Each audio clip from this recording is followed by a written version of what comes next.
మన పార్టీ అధ్యక్షులు మన ప్రియతమ నాయకులు జగన్మోహన్ రెడ్డి గారి ఆదేశానుసారం రేపు అనగా 23వ తారీఖు రాష్ట్ర వ్యాప్తంగా విద్యార్థి యువజన విభాగాలకు సంబంధించినటువంటి మన పార్టీ క్యాడర్ అంతా కూడా పెద్ద ఎత్తున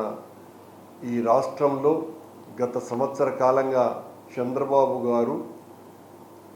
కూటమి ప్రభుత్వం యువకులకు విద్యార్థులకు చేస్తున్నటువంటి ద్రోహానికి మోసానికి వంచనకు వ్యతిరేకంగా పెద్ద ఎత్తున కలెక్టరేట్ ఆఫీసర్ల దగ్గర ధర్నాలు చేసి వినతి పత్రాలు ఇవ్వాలని ఆయన ఇచ్చినటువంటి పిలుపులో భాగంగా ఉమ్మడి చిత్తూరు జిల్లాకు సంబంధించి మన జిల్లాలో ఉన్నటువంటి విద్యార్థి యువజన విభాగాలకు సంబంధించిన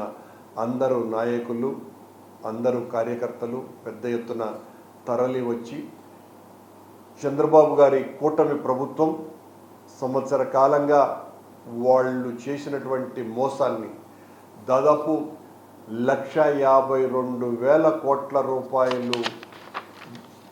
విద్యార్థులకు ఇవ్వాల్సినటువంటి పర్టికులర్ యువజనులకు విద్యార్థులకు ప్రతి నెల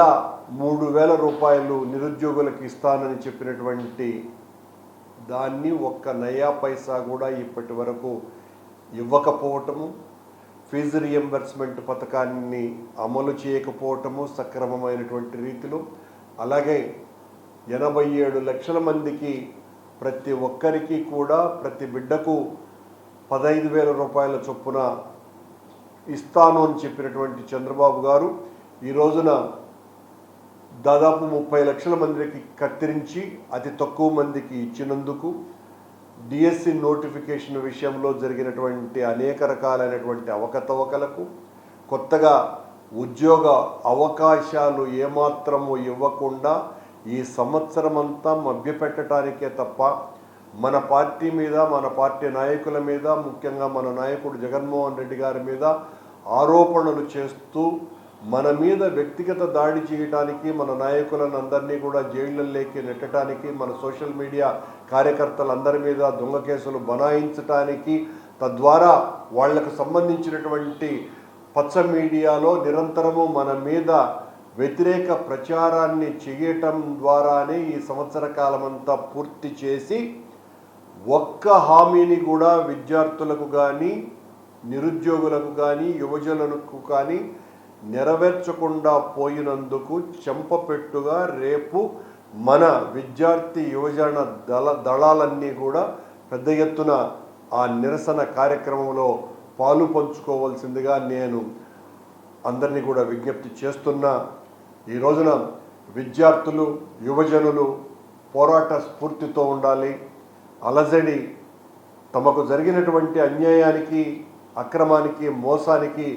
స్పందించకపోతే, దాని మీద మీరు ఘాటుగా మాట్లాడకపోతే, ఉద్యమాలు నిర్మించకపోతే చంద్రబాబు గారు లాంటి ప్రభుత్వాలు ఎన్నికల్లో వాగ్దానాలు ఇవ్వటము ఆ తర్వాత మోసాలు చేయటము ఒక సాంప్రదాయంగా మారిపోతుంది. అది సాంప్రదాయం కాకూడదు.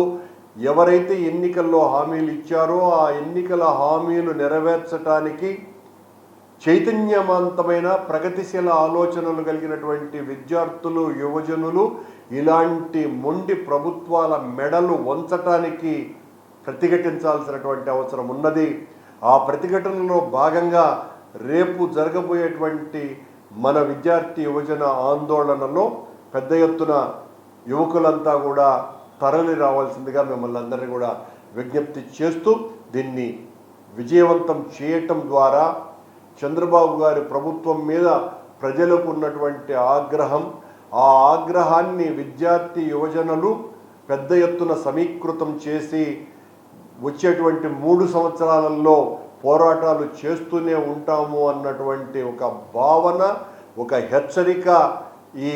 ఆందోళన ద్వారా తీసుకురావాల్సిందిగా అందరినీ కూడా కోరుకుంటున్నాను.